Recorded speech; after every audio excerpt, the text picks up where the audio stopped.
You may have come across the term NEET, short for Not in Education, Employment, or Training. It typically refers to young people aged between 15 and 29 who are not currently studying, working, or involved in vocational training.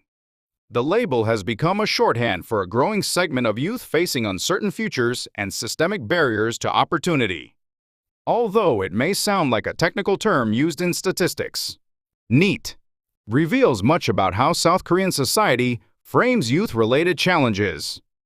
In particular, media coverage often casts NEET in a negative light, labeling them as unmotivated, lazy, or part of the so-called kangaroo tribe, a pejorative used for young adults who rely on their parents.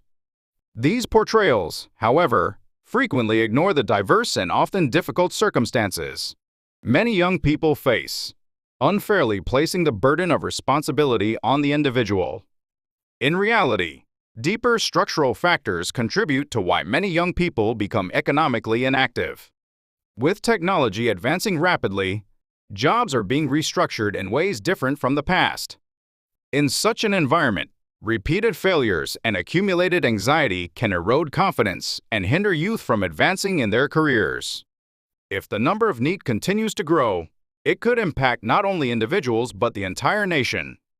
If young people do not engage in economic activities, the number of people in the workforce decreases, slowing economic growth.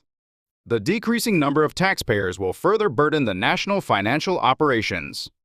That's why the government is implementing several policies to address the difficulties faced by young people.